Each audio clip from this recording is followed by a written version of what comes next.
Dozens die in new protests in Libya.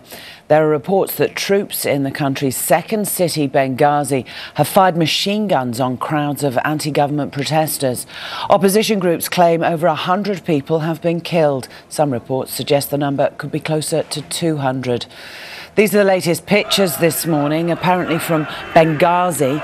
Foreign journalists have been banned from Libya, but local reports of the unrest tally with the images from this video that was posted on the internet.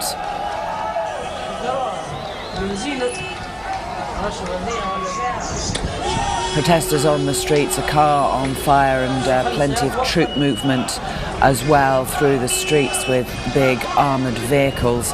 Well, a little earlier on we spoke to a resident of Benghazi who explained what had happened overnight.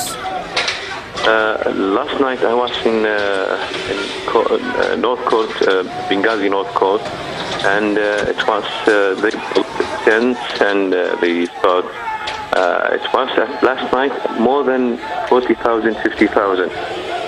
But even it was very cold, very rainy, very windy. But people, they stay at the night. I return home at 2 o'clock, and I'm going back in a few minutes now. Just to prepare myself to go there. All Benghazi people that are going there, all people, women, young, old, everything. They are staying there, singing. Very heavy. Even it's very disaster now. It's a massacre here in Benghazi, but they are offer freedom. They smell freedom. Very, very, very delighted, very happy people because of the freedom. Now Gaddafi's pictures, it's been taken out from Benghazi. We don't see his pictures in Benghazi. Let's take you live to our correspondent Alex Rossi, who's in Cairo. Morning, Alex. Tell us about the wider picture in Libya. Well, the reports suggest that the anti-government protests in Libya are entering a dark new phase. We're hearing reports of plenty of fatalities. The morgues in the hospital, certainly in the second city, Benghazi, appear to be filling with bodies. That's according to medical sources there.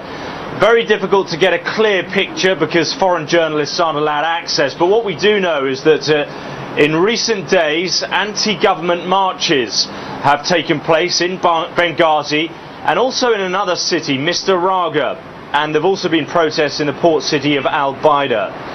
Now that contrasts with the capital, Tripoli. That's Gaddafi's power base, which has been untouched by the unrest.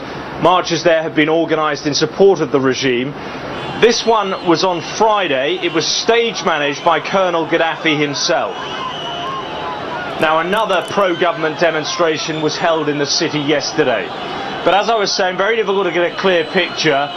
We know that mobile phones have been cut off. The internet has also been cut off. It's clear that the leadership doesn't want the outside world to see what's going on.